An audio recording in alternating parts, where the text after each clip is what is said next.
everyone, and welcome along to your Monday edition of the TII podcast. My name is Craig Dennett, and I'm joined tonight as we look forward to Napoli versus Rangers by Scott Cameron. How are you doing, Scott? I'm good. Looking forward to it is probably a bit of an exaggeration, but I'm looking forward to talking about it. Yeah, we'll delve a bit deeper into why that is. We're also joined by Gavin Kelly. How are you doing, Gav? Very good, thanks, Craig. How are you? Yeah, good, thank you. Well, as good as I could be after the weekend result. We won't dwell too much on that one. There's been a few podcasts on the TII network already around that discussion. We'll just jump straight into looking ahead to Wednesday's game away to Napoli in the Stadio Diego Armando Maradona. I think it's not sure we played in a cooler stadium name than that one, but I think that's probably all we can take from that. Away to Napoli, the fifth game of the Champions League group stage. We all know what's happened in the four games previously. I think the Napoli game at Ibrox, was actually our best performance so far, up to the red card. We'll go on to talk a wee bit about that one. There seems to have been a switch, Scott, especially since Saturday, in terms of the views of the vast majority of fans, I think, towards Giovanni Van Bronckhorst and his perceived ability to turn around what has been a poor run of performances, albeit the results domestically have stayed good up until Saturday. Gio seems to have lost the players for quite a few weeks now. Looking at it from the outside, he lost, I think, the vast majority of support from the fans on Saturday, if not before. He said in his post-match press conference he feels he's got the confidence to turn it around. Do you think he can? No, I don't. Unfortunately, when we were speaking about it before we went live, there's nothing I want more than Gio to be successful. But I think he achieved great things actually getting us into the Champions League. You know, I mean, we did beat a very decent PSV side across two legs. Seems like a lifetime ago now, but the Champions League has been great from a financial point of view. But I think it's been a negative from the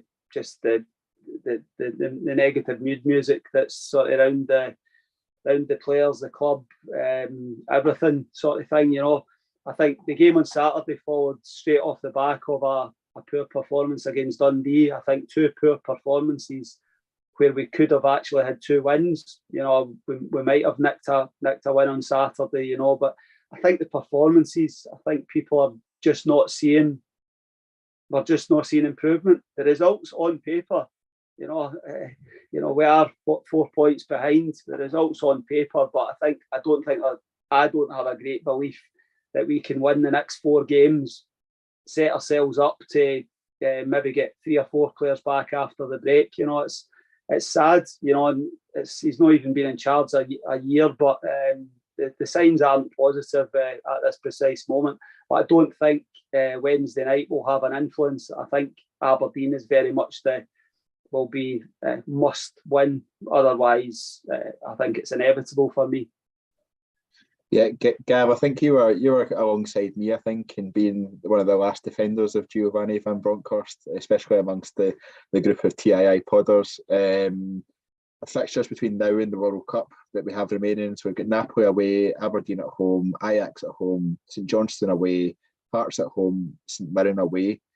Like I said when I was just starting the question to Scott there, I think the performances on midweek against Dundee, but especially on Saturday and the end result that came with that, has really turned a lot of fans or pushed them over the edge, for want of a better phrase. What does Giovanni Van Bronckhorst and what does this Rangers team need to show in the games I've just listed to at least start to try and get the fans back on side? Bravery, but not in a sort of Kevin Thompson flying into tackles sort of bravery. It's more when we've got the ball in decent positions, not just passing it out to either a full-back or a winger to throw a cross in. At the weekend, that was the thing that was doing my head in the most. I mean, I know we're looking at John Lundstrom and James Tavernier, who's sort of playing a bit more inside at the weekend to sort of dictate play. and it's painfully obvious that we are missing players that are creative, that will take risks and they'll play a pass. But the biggest thing for me is that in these games, we know we're going to get the ball back really quickly. I mean, especially when we're 1-0 down at the weekend, you know that you could try and play a through ball, and it's just going to get launched back to our centre halves. You just go again. It's that reluctance to even try to just thread a pass through a runner or to find like Cholak's feet or Morales' feet. It just kept going wide time after time. It's like you just want them to take that risk, to play the ball centrally, and to either that or to have a run at a man and try and beat them to get a shot off or something like that. Because it's, if we keep doing the same things and expecting the same results, then expecting different results, then we're going to be disappointed, and it's only going to end one way. But I'm the same. It's there's only so much Gio can do is kind of where I'm coming from just now, because even when we look at trying to name a team for Wednesday night, there's not many options in terms of sort of variations and who we can go at centre half, playing a back three, who can play in midfield, and like so there's only so much you can do with that. But we should also be doing better with what we have got. Yeah, Scott, one of the points Gav mentioned there, I think, was the confidence levels that our players seem to have on the ball. I think especially noticed it on Saturday that we were trying to play the safe passes a lot. Borna Barisic gets a lot of criticism, but actually I think he's one of the players that actually tries to keep possession. He does look forward when he gets the chances. I thought Steve Davis was quite poor on Saturday against Livingston. He actually, very unlike Steve Davis, he just played the ball at the park a few times, and it was, even when he was trying to be safe, he wasn't being safe. He was giving the ball away. We're obviously going into this Champions League game against a team of Napoli's quality. I don't think I really, especially when the draw was made, I don't think I really understood quite how good Napoli were, especially when they're the third seeds in our group as well. Where does the confidence build from, or where can the team start to build on the little bit of confidence that they have at this moment in time when they're going into a game such as this? I think, I think even the most confident individual is toiling at the moment. I just want a Rangers team to go out. I think Gav, bravery.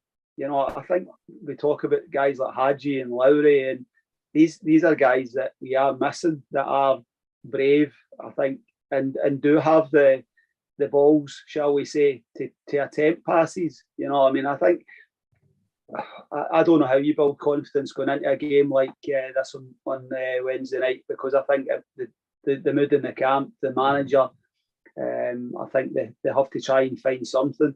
Wednesday night, I think, is just about trying and be as competitive as possible, and come out with a reasonably respectable result. Don't know what you would term that to be, but I just want us to be competitive, be compact, and just make it hard for them.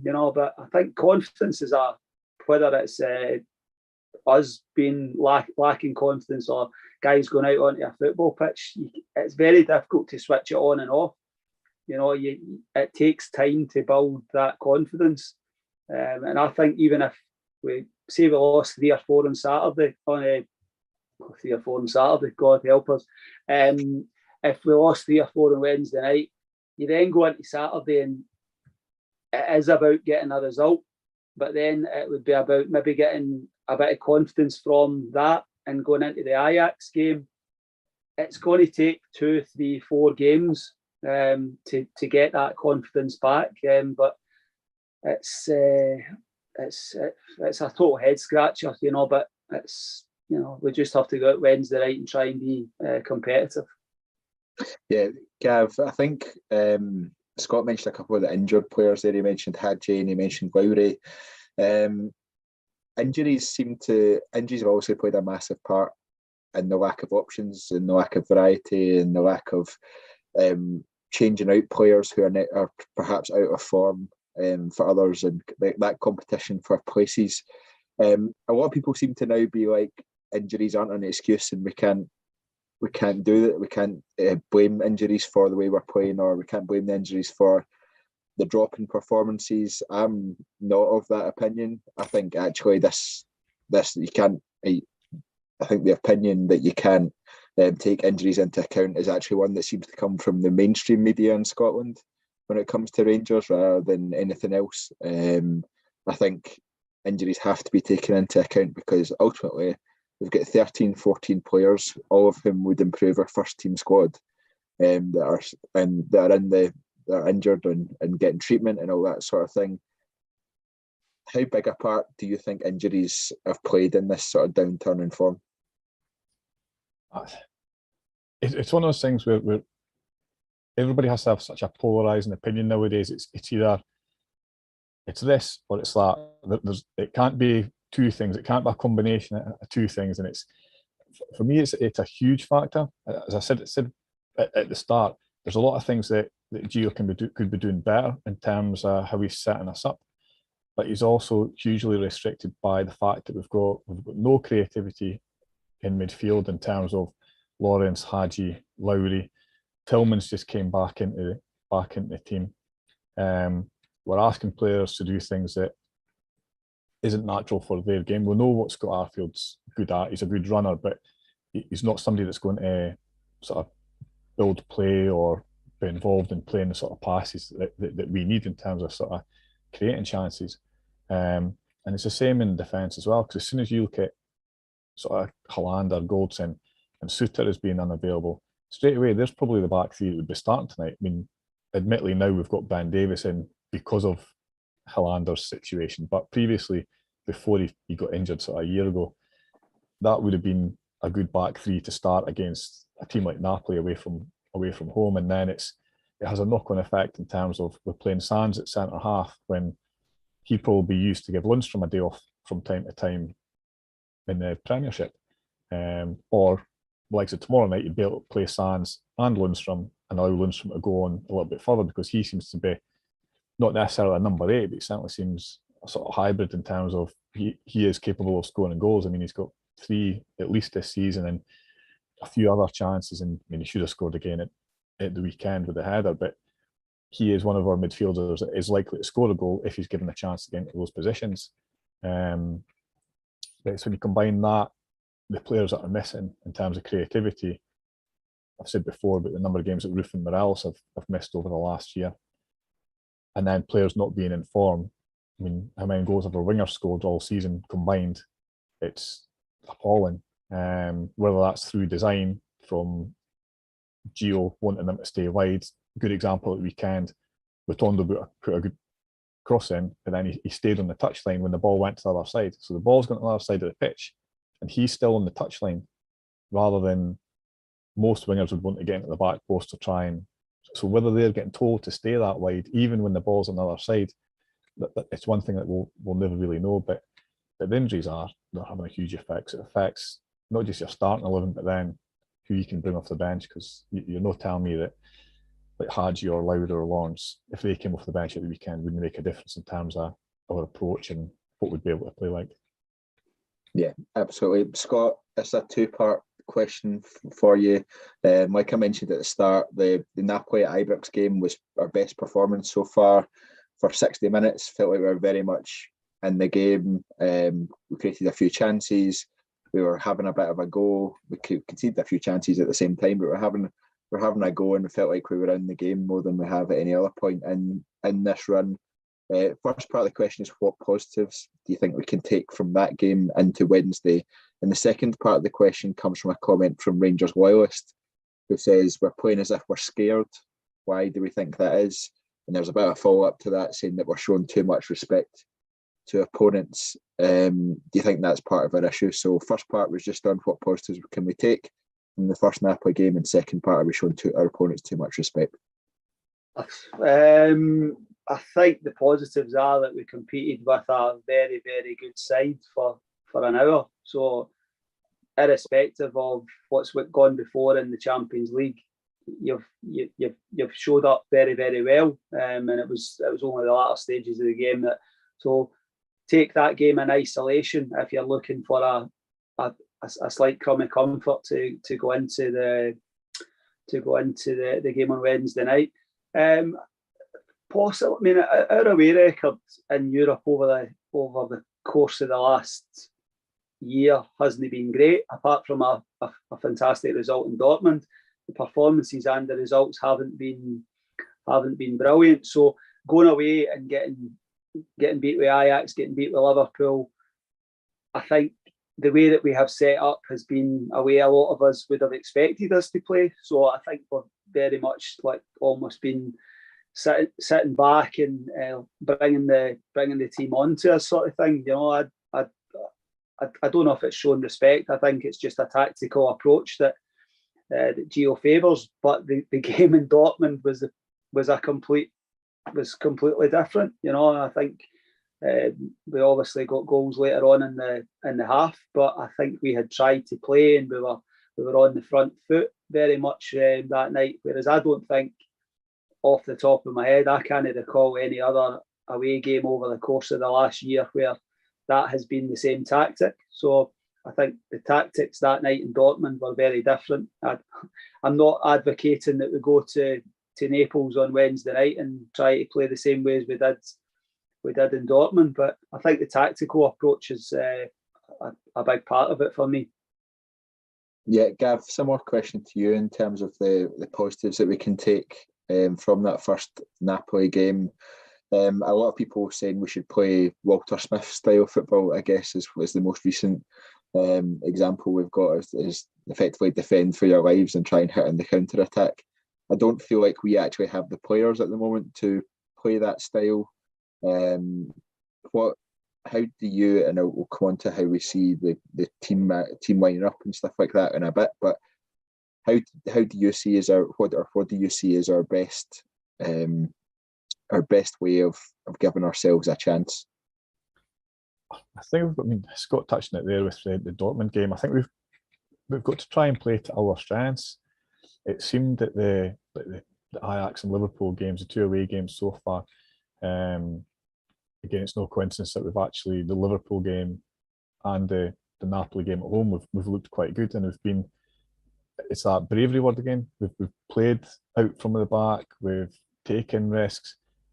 Admittedly, for the last 30 minutes against Liverpool, it didn't work at all. But the first sort of 60-65 minutes, we were doing what we are good at. Things went against us in both games in terms of like losing goals and Jack against Liverpool, whether it was shape or confidence or leadership on the park, whatever happened at 60 odd minutes, we looked okay, and then it just felt a bit. Napoli at home, it was slightly different in terms of the red card and the penalties, but we've got to do what we are good at, same as we did in Dortmund. Again, confidence on the ball, playing it from the back, and actually trying to look like a team again. But it's having the personnel to implement what we want to do.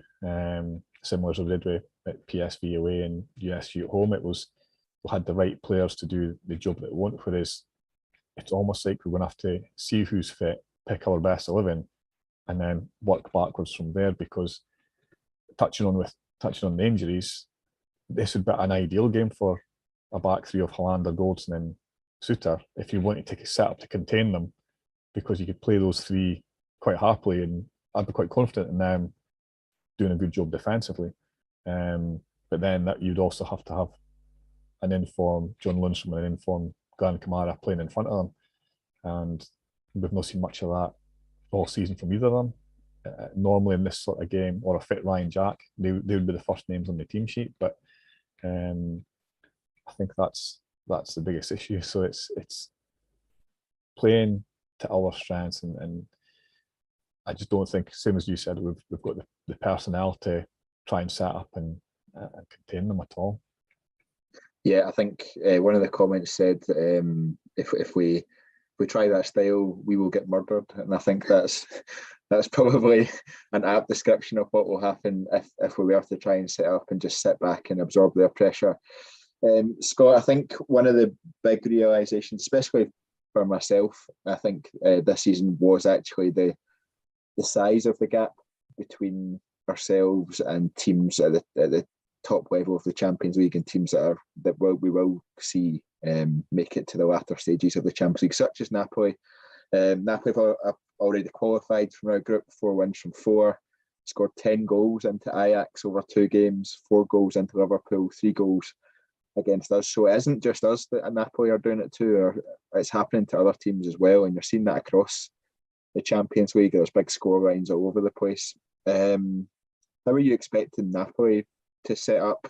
Obviously they're through. Do you think there's any chance of them resting? I say this hopefully. Do you think there's any chance of them resting some players as they go into the game? They've obviously just played a big game against Roma last night. They won 1-0. They'll get another big game this weekend in the league. Do you think there's a much chance of them resting, or do you think they'll just be trying to keep that momentum going? I think that they might make 1 or 2 changes, but I don't think they're going to. They're saying that they're under 15s or anything like that. You know, I think they're on a fantastic run. I mean, I think if they get the result against us, it's a club record on Wednesday night. Never like when you see these sort of stories. So I'm expecting them just to keep doing what they've been doing. Try to. I mean, I think when they played Ajax, I think they were up very early on in the game, you know, and it's the old cliches. From a Rangers point of view, you want to try and get through that first 10, 15, 20 minutes without too much damage. But I think Napoli will be, I'm not saying smelling blood. They'll just want to continue the vein of form that they're in. I mean, I saw bits of the game last night, and they just look a very good side, and I think a side that could go far in this competition if they get a favourable draw. But I don't think they'll be. There's decent money up for grabs. That's a factor for these clubs as well. I'm sure the players will be being well compensated for victories and that sort of thing. So unfortunately, I don't think they're going to take the night off. Yeah, I don't think so. And as one of the commenters has pointed out, I think if they win the game, they win the group. Effectively, is how it works. So, like you say, I can't see them dropping any players. Victor Osimhen came back into their team last night. He scored a belter of a goal. So some strike from him after he outmuscled Chris Smalling. He wasn't there for the game at Ibrox, and he does seem to be their focal point when they are attacking. When you've got, I'm not even going to try, Alcom Kavicha on one side, and we saw the pace that he has. Do you think Osimhen is now their main threat they need to focus on, or do you think there's just got threats all over the sort of attacking position? Yeah, I'm kind of in the other camp from Scott. I think they are going to rest and rotate players, but for 2 reasons. I think first and foremost, I think that they'll think their second string players are good enough to beat us anyway. So I think they'll still be trying to win the game, but there's no point risking their key players when playing at home against a Rangers team that's got players missing, against a Rangers team that's performing worse than any other team in the Champions League so far. I think they'll be quite confident they can take 6 or 7 players out of their starting lineup and still beat us. So I think from their perspective, I think they'll be quite confident of beating us, whoever they send out. But the other side of it is that when was the last time Napoli won Serie A? We're looking at when Maradona was still playing. So that they've already qualified, and I think from their perspective, they'll be thinking we're the worst team in the group. We can afford to rest players. The priority for them will be Serie A now until the World Cup, because they're in a great position, they've made a great start, and the last thing they want to be doing is risking players that might get injured and ruin their chances of winning the league, because they're in a great run of form, and I can't see them thinking that, we need our best 11 to beat Rangers. If that makes sense. Yeah, absolutely, and I can very much see that point of view, and I do very much hope that's the way that the Napoli manager is thinking. Not convinced, but I very much do hope that. Scott, one of the side effects of the home match was that there was no away fans allowed. We're going into Wednesday night where no Rangers fans are allowed in the stadium. I guess it was a hard enough task as it is before you even start to think about any away fans not being in the stadium. Do you think that will have much of an impact on the team, or do you think it's already a daunting task? I think it was going to be a daunting task for their support was allowed or not. I feel sorry for the guys that I know that travel everywhere. I think we'll probably have a corporate element within their sort of main stands sort of thing, but I don't think it'll have any. I think it'll be quite a tasty sort of atmosphere. But again, you don't know. Their supporters might turn up thinking we know we're going to, you just don't know how they're going to be looking at it. They think this is a game we're going to win comfortably. Is it going to be as electric an atmosphere as it would normally be? But I don't think whether there was 2,000 Rangers fans there or not, it's going to have a huge influence on what happens from a Rangers point of view. Just unfortunate. Yeah, Gav, this has obviously been one of the more downbeat podcasts that I think any of us have ever done. Have you ever gone into a game with the less hope than you're going into this game with? Yeah, I'm an optimist. But even for me, it's quite hard. I think my problem is that I just want the Champions League finished with. Yeah. I just want it. But see, if we had a fully fit squad, I would be thinking, they might rest players, or maybe nick a point, and then maybe beat Ajax at Ibrox and something like that. At the moment, I just want the Champions League is just draining not just our resources, but the confidence, the mood around the club, everything. It's considering how long we wanted to get back in. I can't believe how quickly we just wanted to get it over and done with, and get out of it and get back to the safety and the comfort of Europa League again. Quite enjoyed that on a Thursday night. I'll never laugh at that again. But no, I don't know. It's you're just, as Scott said earlier on, you just want to come out with a good performance. And like I said, it Napoli at home, we were kind of unlucky with a couple of things that went against us. And again, somebody made a good comment about the Liverpool game at home, where for 65 minutes we were really proud of the players and we were quite happy, and then 25 minutes later we wanted the players, the manager, the sporting director, everybody chased. So it's amazing how fickle football can be, and you never know. But I certainly wouldn't be putting any money on us getting anything positive anyway. Yeah, I think we do. Just want no more injuries. No more injuries. No more injuries. Yeah, please, no more injuries. I do think we have to remember as well that this Champions League group is obviously accelerated as well in terms of the speed at which we're running through the games because of the World Cup, which is coming up in, I think it's only 3 weeks' time or something like that, which doesn't compute in my head at this moment in time that the World Cup's only 3 weeks away. But I think we do have to remember that it is accelerated, and the amount of injuries we have, you just had no time for any of them to recover, and we have been unlucky with that. But even at that, the performances haven't been up to scratch. Scott, looking at the team for Wednesday night, how do you see us setting up to give ourselves the best chance in the game? And I think one of the main questions I think I have is just because it's mainly because I've not really seen it much in this Champions League group stage, but who do you feel in the team can give us the much needed out balls that we need to just get ourselves up the park and give our defence a bit of a rest? Team selection, I think he'll go, assuming Leon King's fitting well. I think it'll be King, Sands and Davies, Tav and Borna. Middle three, Davis, Lundstrom, probably Arfield,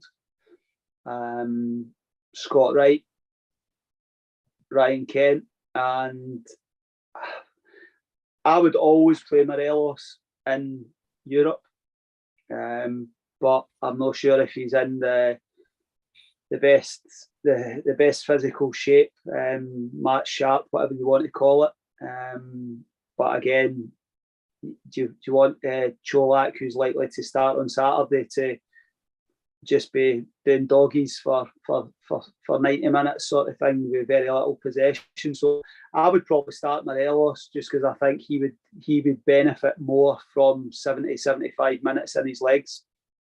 That's just, I think that's when he plays at his best, and I think he does have I think he still has a point to prove. I don't know how how good his relationship is with Gio at the moment, you know, because he's obviously sitting on the bench most weeks. But a lot of people would disagree with me and go with Čolak, but I would probably be looking towards Saturday and saying Čolak's going to start against Aberdeen, so we'll get good minutes into Alfredo. Yeah, I think I agree with you on the Alfredo Morelos point. There are a few players in there that concern me as being starting in a game away to Napoli. Davis and Arfield are two of them.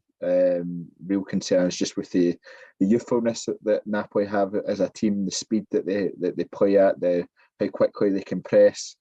We saw both of them struggle at the weekend against Livingston, and it's umpteen steps up. So I've got concerns about that. And I think I might be in the minority here, but I have real concerns over Leon King. I think he's good with the ball at his feet. I think defensively he leaves a lot to be desired. Now, I know he's 18. I fully understand he's 18, and he's a million times better than I would ever be at football, and a million times better than I was at 18. But I think going into these games at this level, it's a disaster waiting to happen almost. I just don't feel like Leon King. I feel like we're potentially being a bit unfair on Leon King by even though we're being forced to kind of play him in these games. I think we're being a bit unfair on him.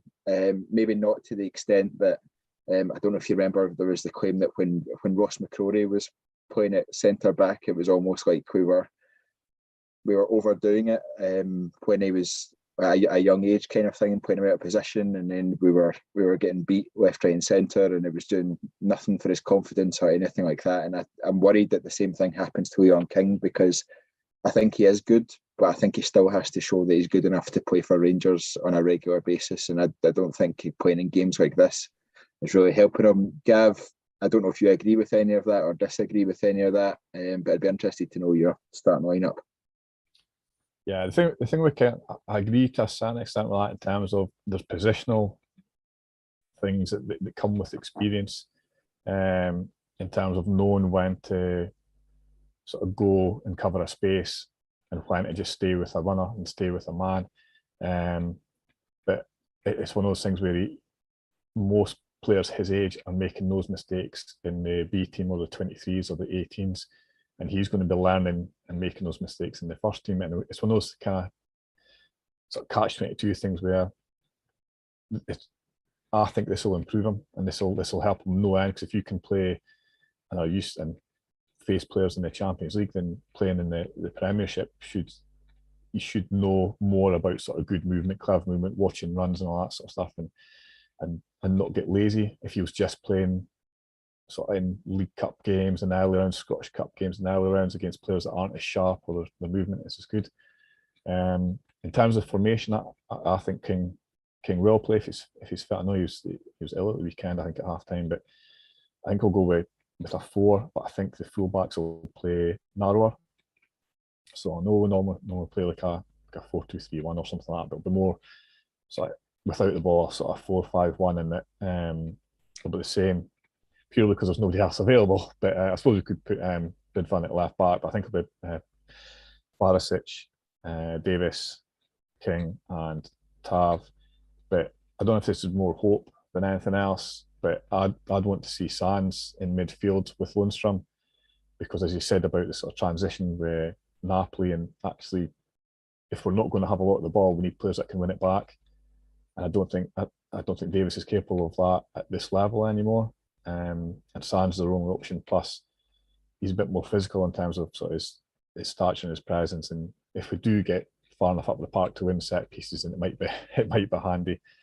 And the other player that, if he is fit, has to play, I think, is Kamara, because if we're not going to have a lot of possession, we need players that can handle the ball and actually take it out of tight areas. And we've not got anybody else in midfield that can do that. So if he's even remotely fit, I think he has to play, because I don't think he'll be as essential at the weekend.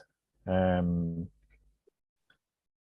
there on, I agree with Morelos. I think we'll have to put him up front, because when your striker's isolated, our best striker at playing isolated is Morelos. And then for Morelos is our best striker at playing that sort of role.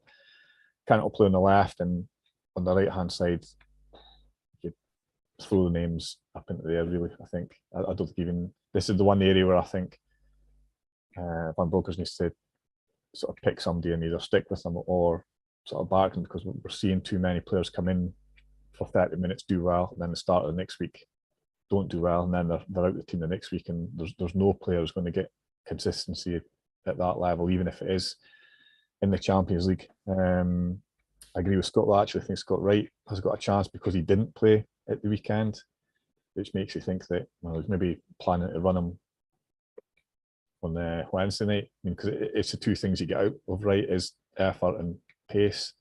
So yeah, you never know. Yeah. Scott, just one last final point just to wrap us up. I'm not sure if I'll do score predictions or not. I'll decide how you're answering this question.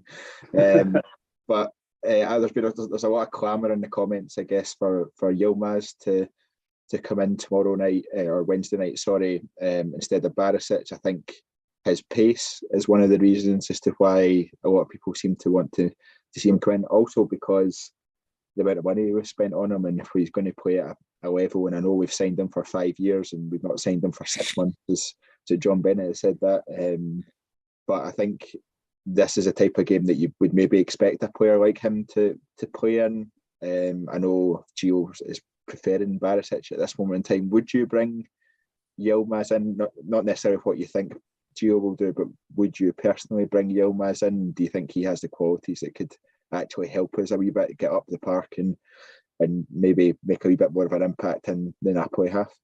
I think he's just got no, we've not seen a lot of him, but what I have seen, he does look as though he's and he can go inside and outside, looking for passes and what have you.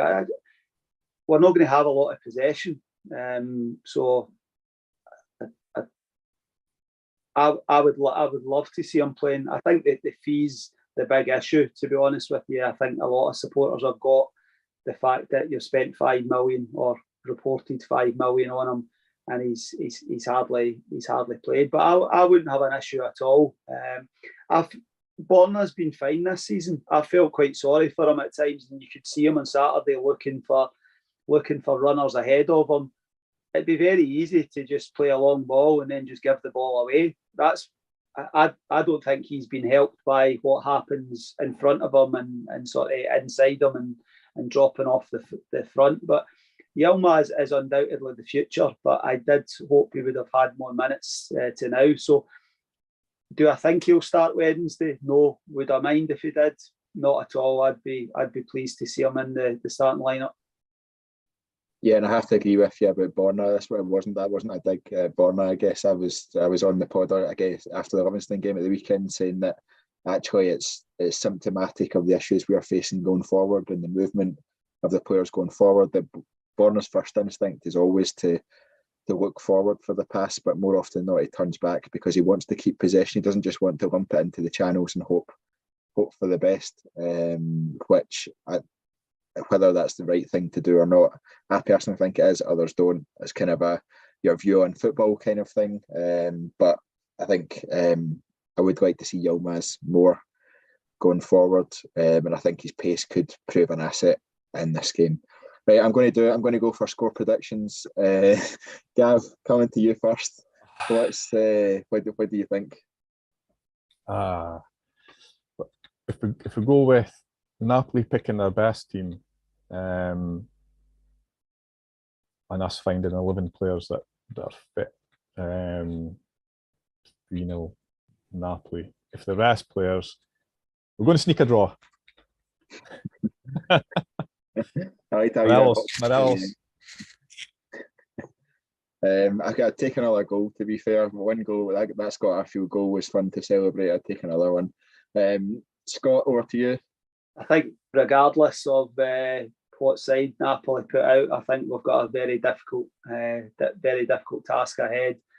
If UEFA could allow us a 3-0 win and not actually have to play the 90 minutes, I would take that here and now. I'd take a 3-0 win at any point, but I think a 3-0 loss is more likely. A 3-0 loss, you know what I mean? If we could get out of Dodge with a 3-0 and we've not been we've not been hammered, embarrassed sort of situation, because I think there is a fear that if they go gung ho and fives and sixes and that sort of thing, it only adds to what's going on. But I would live in hope that Rangers can do a Dortmund style performance. But I think we're looking at I would say about a 3-goal loss, unfortunately. Yeah, I'm going to go for Rangers will get a goal, but we'll lose 4-1. I think is where my head's at. I don't think I've ever been on a podcast where we've all predicted such heavy losses. It's a weird feeling and a weird mindset, and not one that I want to get used to in any way, shape, or form. Scott, thanks very much for joining us. Cheers, thanks. Gav, same to you. Thanks very much. Cheers, gents. And thank you very much, everyone, for listening. All that's left to ask you to do is to remember to subscribe to the TII YouTube channel and toggle on those notifications so you get a notification or an email every single time we go live. Kyle and the guys will be back with the immediate post-match reaction to the Napoli game on Wednesday night. I have to say I'm quite glad I'm not on that one. And then we'll be back with the usual Friday bulletin at 7 p.m. live on YouTube, Facebook and Twitter, as well as the 8 p.m. Sunday look back at the week that's been and look ahead to the week that's coming at 8 p.m. on Sunday night. Thanks very much for listening. Until next time, goodbye.